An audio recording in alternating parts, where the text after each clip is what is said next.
Hello, and welcome to first of many D&D recaps. Today, we start our misadventures with Olivia, Moab, and Crow. But first, a little backstory. The setting is the world of Ferenia. What was once a peaceful, plentiful land was struck down many eons ago by the Great Cleansing. Now what was once a land of rolling hills and lush forests is now a cracked, barren wasteland filled with monsters and creatures too foul to mention. One of these said creatures is Roktanar. He is king over the land and strikes down all who oppose him. But there is one place he cannot touch, for there is a land which is protected by a magical barrier, a barrier that is held ever since the Great Cleansing. It surrounds the city of Feyroth, a human, half-elven city. Roktanar and his beasts have never been able to penetrate such a barrier. But who knows? That all might change. In the city of Feyroth, there are two main landmarks: the castle, Lion's Guard Keep, where the King's Court resides, and the Winding Oak Tavern, built inside of a tree as if the tree had almost wrapped around the tavern itself. And that's where we find Moab, sitting in the tavern waiting for his current traveling companion Olivia to come back with drinks. Looking around the tavern shows you a majority of the patrons are fat, old humans, half-elves, and halflings, telling stories of their youth and of battles past. The interior of the tavern is completely wood, with a full fire ablaze in the fireplace, a set of stairs on the far wall leading up to the guest rooms, and a bar next to it, which we see Olivia return from. Moab looks up to Olivia. Yes, thank you. Olivia looks back, extremely confused.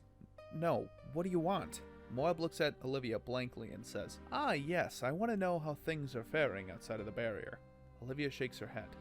"Another dry conversation, I see." She sits down. "I wouldn't have the damnedest clue, Moab. I've never been out there." She looks around.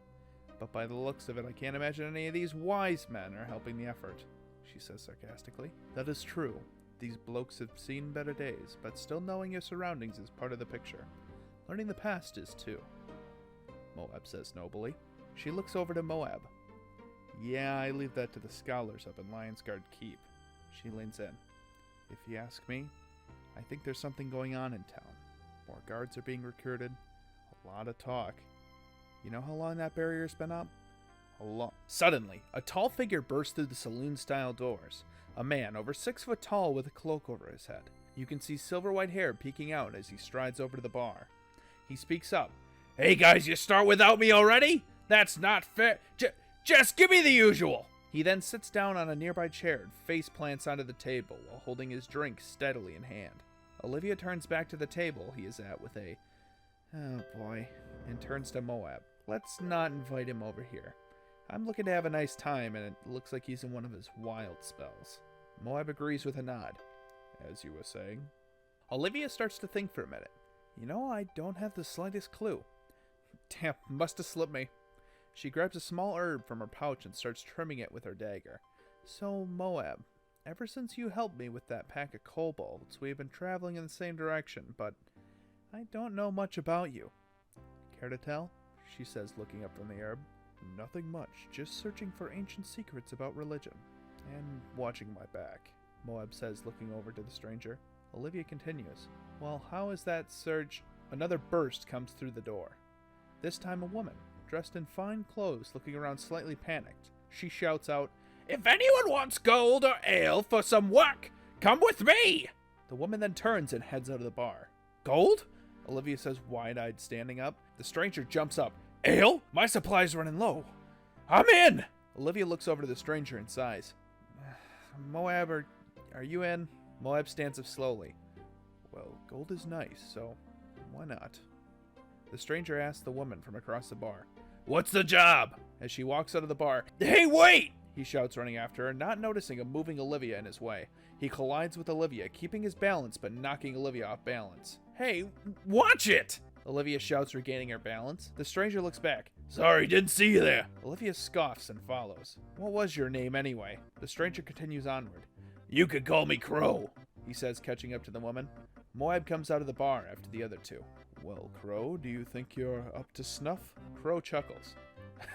"Depends on what you mean by snuff." The woman stops and turns to the party. "All right, listen up.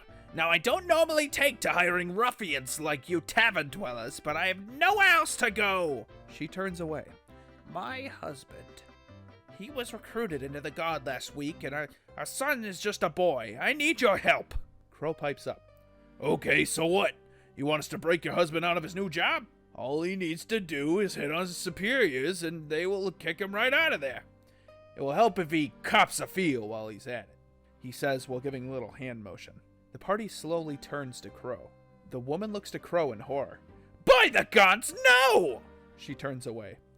I have rats. Rats? Olivia says in disbelief. Yes, rats! Big ones! The woman says, whipping back to the party. Now are you going to help me or not? The party all agrees, but Crow asks, what should we do with the rats? The woman looks sternly at Crow. Kill them! I don't care what you do with them after that! She says, then squinting to Crow, remembering his past comment. On second thought, don't do anything to them, but kill them, okay? She turns and starts off down the road. As the party follows the woman, the town starts to change. What was once the shadier, more low-down side of town is now the fancier high-rise of the elite.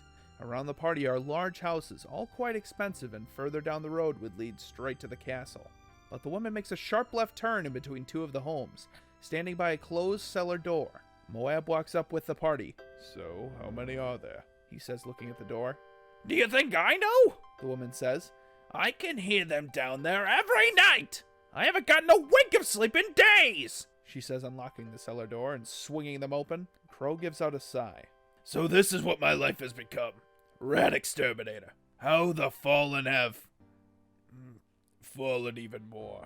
Moab pushes past the party with a smirk and says, well, I suppose I should go first, since I might be able to take care of this easily. As he begins to step in, Crow asks, can you see down there? As Olivia shoots out an arm, blocking Moab from going down into the cellar. Whoa there, cowboy, she says, looking into the cellar. Let's think this through first. As the party looks down the cellar and begins to talk amongst themselves, Olivia finally speaks up. All right, I'll take lead, she says, stepping in front of Moab. As she reaches the bottom, she looks back up. Looks like a long hallway with a light at the end around the corner. Moab starts down the stairs. Well, I wonder who lit the light, he says, reaching the bottom. That's a good question, my friend, Crow says, following down the cellar. The woman from outside says, yeah, it's probably theirs. Anyway, good luck, she says, closing the door behind the party.